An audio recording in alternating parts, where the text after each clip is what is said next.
Bismillahirrahmanirrahim. Assalamualaikum warahmatullahi wabarakatuh.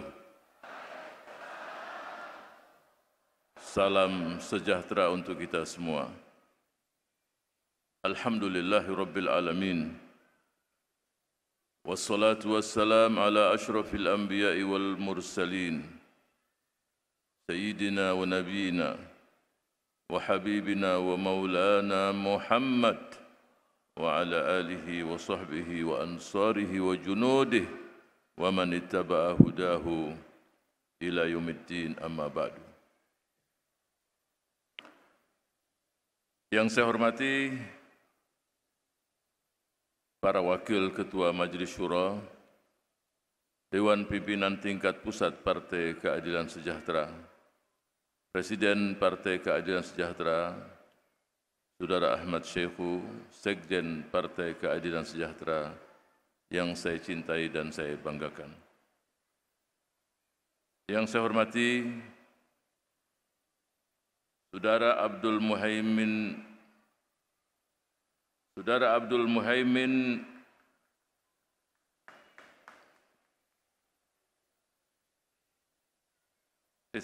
Iskandar. Yang saya hormati saudaraku Abdul Muhaimin Iskandar, Ketua Umum Partai Kebangkitan Bangsa. Yang saya hormati saudaraku Hasan Subagio, Ketua DPP Partai Golkar. Yang saya hormati Saudara Zulkifli, yang saya hormati Saudara Ahmad Ali, Wakil Ketua Partai Nasdem. Yang saya hormati Zulkifli Hasan, Ketua Partai Amanat Nasional. Yang saya hormati Saudara Edi Baskoro Yudhoyono, Wakil Ketua Partai Demokrat. Yang saya hormati Asrul Sani, Ketua DPP Partai Persatuan Pembangunan. Yang saya hormati Menteri Pariwisata dan Ekonomi Kreatif, Saudara Sandiaga Salahuddin Uno. Yang saya hormati Saudara Rahmat Gobel, Wakil Ketua DPR RI. Yang saya hormati Saudaraku Anies Rashid Baswedan, Gubernur DKI Jakarta. Yang saya hormati Saudara Zulkifli Mansyah, Gubernur Nusa Tenggara Barat. Yang saya hormati Buya Mahyildi, Gubernur Sumatera Barat. Hadirin dan hadirat yang saya cintai, wabil khusus kader Partai Keadilan Sejahtera. Juga saya tidak lupakan Ketua Perwakilan Ormas yang hadir pada siang hari ini dan seluruh simpatisan Partai Keadilan Sejahtera serta para TNI Polri yang sejak pagi atau mungkin kemarin membantu pengamanan acara ini. Hadirin dan hadirat yang dimuliakan Allah Subhanahu wa taala. Saya tersentuh sekali dan bahagia, acara yang sangat meriah. Saya ucapkan terima kasih pada panitia yang tadi bahasanya membuat acara yang sangat sederhana tapi cukup meriah sekali. Takbir. Terus terang juga saya memberikan apresiasi, terima kasih atas kehadiran saudara-saudara sekalian, pimpinan partai, tokoh masyarakat, dan seluruh yang hadir, bukti kecintaan saudara-saudara sekalian pada Partai Keadilan Sejahtera.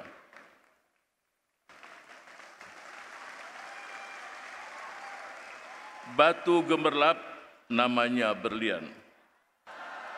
Dijual di toko harganya miliaran. Terima kasih kehadiran Bapak Ibu sekalian. Milad PKS ke-20 di Istora Senayan.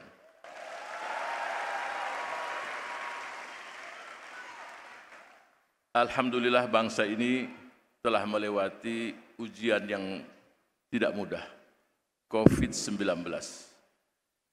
Tapi alhamdulillah dengan kebersamaan kita, kolaborasi kita, dengan izin Allah, dan mudah-mudahan COVID-19 ini diangkat oleh Allah Subhanahu wa Ta'ala dari seluruh persada bumi, dan kita akan memulai bekerja untuk Indonesia tercinta. Ada beberapa hal yang ingin saya sampaikan. Salah satu pelajaran dan hikmah yang kita dapatkan dari COVID-19. Yang pertama adalah kita kembali kepada jati diri kita bangsa Indonesia. Kita memiliki kepekaan hati, memiliki semangat untuk tolong menolong, memiliki semangat untuk berkolaborasi, memiliki semangat untuk bersatu. Bersatu kita menghadapi COVID-19 sebagai musuh kita bersama. Dan alhamdulillah, dengan saling tolong menolong, dengan kita memiliki kepekaan hati dan berkolaborasi, dengan izin Allah, kita mampu dan bangsa ini mampu untuk keluar dari COVID-19, dan semoga kita akan dijaga selalu negeri kita, bangsa kita dari segala musibah dan malapetaka. Amin ya rabbal alamin. Saudara-saudara sekalian yang saya cintai, yang saya banggakan, saudara-saudara sebangsa dan setanah air. Jas merah. Jangan sekali-kali kita melupakan sejarah. Sejarah perjuangan bangsa ini membuktikan dengan kolaborasi para santri, para pengusaha, para terpelajar, dan seluruh komponen bangsa, kita mampu merebut kemerdekaan kita. Semua itu adalah dengan kebersamaan. Kebersamaan merupakan kunci keberhasilan dan kesuksesan dalam seluruh kehidupan kita dalam berbangsa dan bernegara. Semangat berkolaborasi saya yakin tadi sudah disampaikan oleh para politisi kita. Semua kita ingin mencari titik temu. Kalau perbedaan pasti ada di antara kita, tapi titik temulah yang harus kita cari. Sekali lagi saya katakan, jangan kita melupakan sejarah. Kita lihat bagaimana tokoh-tokoh bangsa kita, Bung Karno, Bung Hatta, Bung Syahrir, karakter dan sikap sangat berbeda di antara mereka.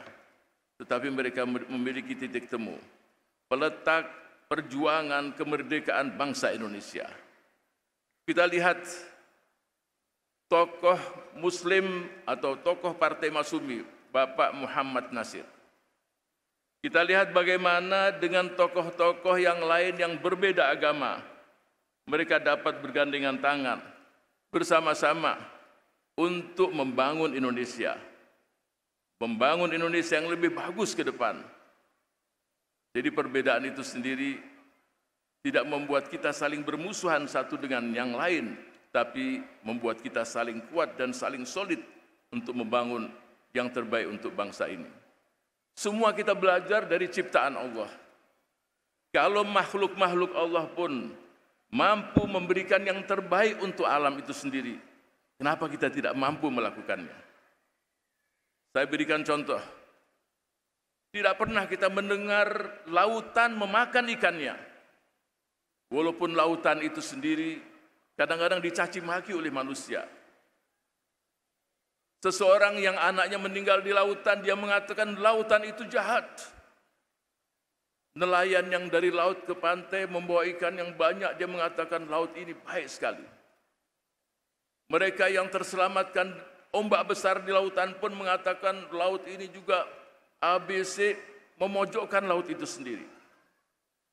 Tulisan-tulisan tadi ditulis di pantai, laut ini jahat, laut ini baik, laut ini ABCD, ombak pun menyapu itu semua. Dan tidak ada sesuatu yang tertinggal di lautan itu sendiri. Pohon yang banyak buahnya, tidak pernah kita mendengar pohon tersebut memakan buahnya. Mereka berbuat untuk makhluk-makhluk yang lain. Hutan yang lebat yang memberikan manfaat untuk manusia dengan oksigennya. Lembu betina yang memberikan air susu, tidak pernah lembu betina itu meminum air susunya, diberikan pada yang lain. Seluruh ciptaan Allah yang ada di alam semesta ini semuanya memberikan kebaikan kepada mereka-mereka yang ada di sekitarnya.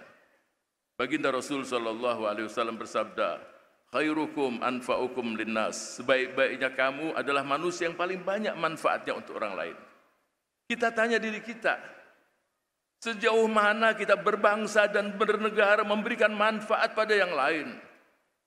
Memberikan manfaat pada saudara-saudara kita yang susah.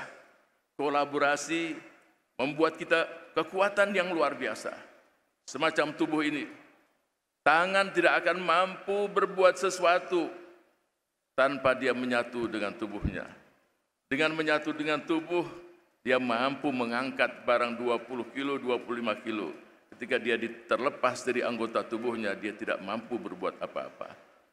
Kita juga di negeri ini, kalau setiap partai hanya bergerak sendiri-sendiri, tidak siap untuk berkolaborasi, kita tidak mampu mengukir sejarah yang indah untuk bangsa ini. Saya ingin tanyakan pada saudara-saudara sekalian, kader Partai Keadilan Sejahtera, siap kita berkolaborasi dengan seluruh anak bangsa? Siap? Siap? Merdeka! Takbir! Saudara-saudara sekalian, sebangsa dan setanah air, tantangan kita bukan hanya yang berkaitan di dalam negeri. Banyak permasalahan yang harus kita hadapi dan negara kita harus hadir di kancah dunia internasional. Laut Cina Selatan, peperangan yang terjadi antara Rusia dan Ukraina, dan permasalahan-permasalahan yang lain di Palestina, di Irak, di Yaman, negara-negara yang mayoritas adalah umat Islam di sana. NKRI kita terwujud dan memiliki cita-cita yang indah. Salah satunya ikut serta kita dalam ketertiban dan perdamaian dunia. Kita adalah umat Islam yang terbesar di dunia. Sejauh apa yang sudah kita lakukan? Kita belum mampu mengukir sejarah, belum mampu mewujudkan cita-cita terbangunnya, terbentuknya negara kesatuan Republik Indonesia yang termaktub dalam Undang-Undang Dasar 1945 dalam alinea yang keempat. Disebutkan di situ dengan jelas bahwa tujuan kita adalah melindungi segenap bangsa Indonesia dan seluruh tumpah darah Indonesia, dan untuk mewujudkan kesejahteraan umum, mencerdaskan kehidupan bangsa dan ikut melaksanakan ketertiban dunia yang berdasarkan kemerdekaan, perdamaian abadi, dan keadilan sosial. Inilah yang harus kita hadapi dan kita munculkan di kancah dunia internasional. Itulah national interest kita. Sesuatu yang harus kita perjuangkan, kita wujudkan. Belum permasalahan-permasalahan yang kita hadapi di dalam negeri. Saya berharap bangsa ini ke depan, yang insya Allah tidak lama lagi kita akan melakukan Pilpres Pileg di 2024. Kita berharap di saat kita Pilpres, kita mendapatkan dan memperoleh pemimpin yang memiliki visi kebangsaan dan visi kepemimpinan. Yang saya maksudkan di dalam visi kebangsaan tersebut, pemimpin yang merasakan satu bangsa, satu bahasa, dan satu tanah air. Tidak ada lagi yang menstigma satu dengan yang lain. Saling menyalahkan, saling mengatakan akulah yang paling Pancasilais dan akulah yang paling nasionalis, dan mengatakan yang lain tidak Pancasilais dan tidak nasionalis. Kita harus selesai dalam masalah ini. Kolaborasi tidak akan mungkin terwujud kalau perasaan-perasaan semacam ini masih ada di hati di antara anak bangsa itu sendiri. Kita harus belakang daga. Kita harus saling merubah cara berkomunikasi kita agar kita mampu mengambil hati dan mencari titik temu. Ungkapan mengatakan, rubah komunikasi kamu, engkau akan merubah dunia ini. Peperangan dalam Perang Dunia Pertama, Perang Dunia Kedua tidak dimulai dengan tulisan, tapi dimulai dengan kata-kata. Dengan kita merubah kata-kata, kita akan merubah kepada hal-hal yang positif untuk bangsa ini. Saudara-saudara sebangsa dan setanah air yang saya cintai dan saya banggakan.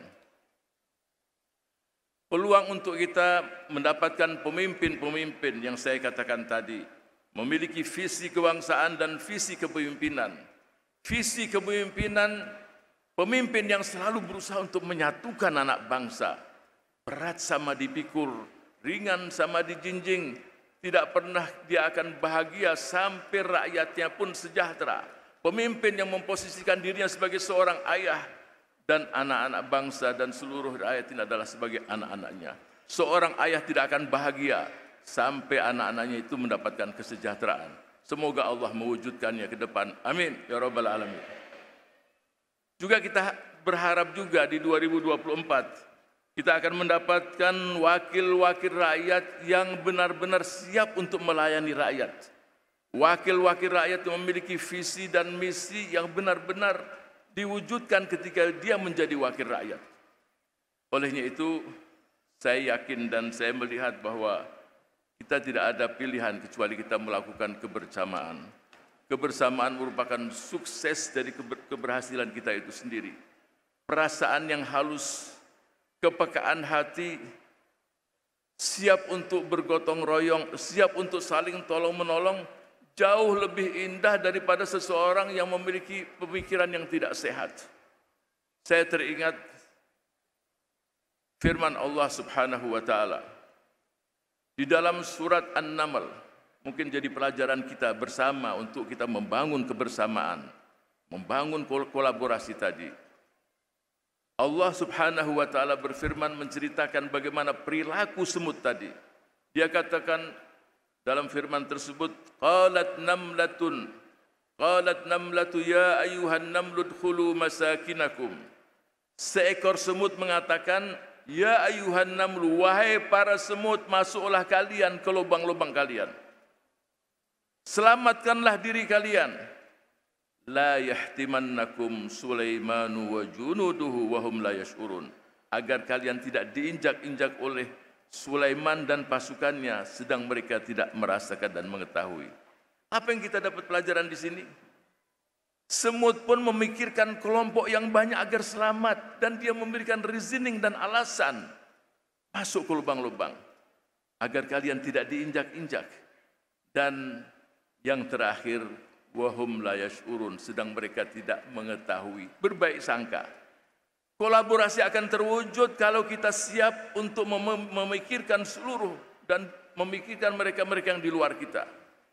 Kolaborasi akan terwujud kalau siap kita memikirkan bukan hanya diri kita sendiri, tapi kita memikirkan juga kepentingan orang lain.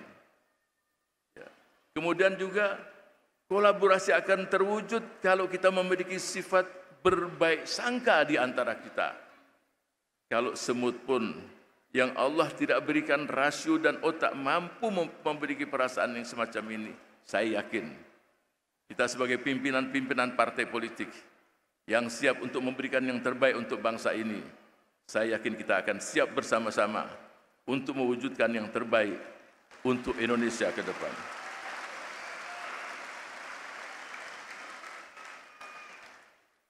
Saudara-saudara sekalian, sebangsa dan setanah air. Olehnya itu, saya kembali lagi kepada jas merah. Semua kita tahu peristiwa ketika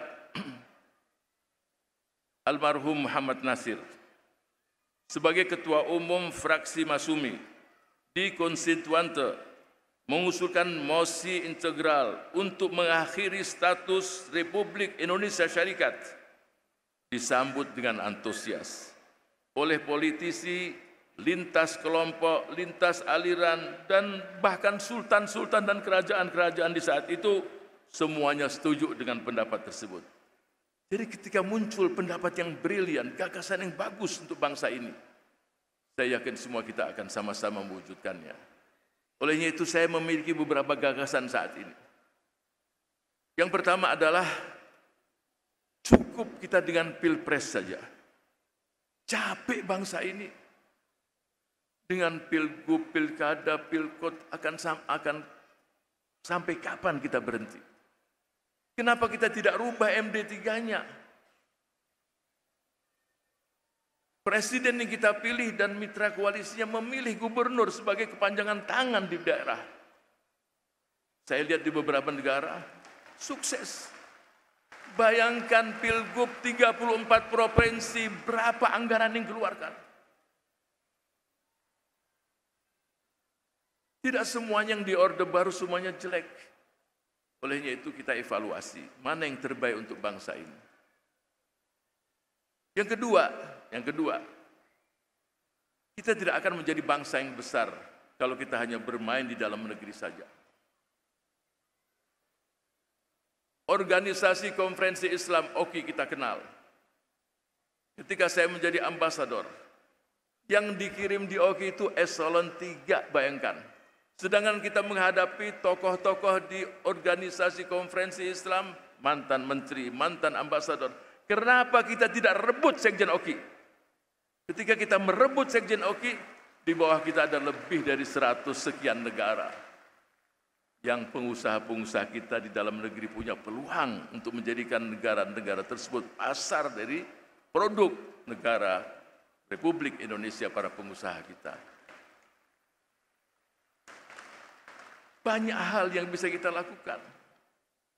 Kita tidak akan menjadi bangsa yang besar kalau kita tidak hadir di tempat-tempat negara-negara besar juga. Sekali lagi, kebersamaan adalah merupakan kunci keberhasilan kita. Saya yakin dan saya optimis, insya Allah dengan mengilati PKS yang ke-20 ini, kita akan buktikan langkah-langkah ke depan. Kita bisa melakukan kebersamaan, mewujudkan gagasan-gagasan yang brilian, dan membangun networking link untuk mewujudkan gagasan-gagasan tersebut. Ikan kecil namanya teri.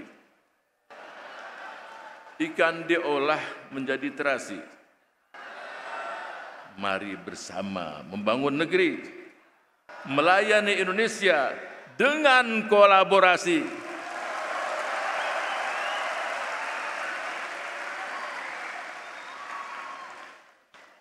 Beginilah kalau yang berpidato terakhir.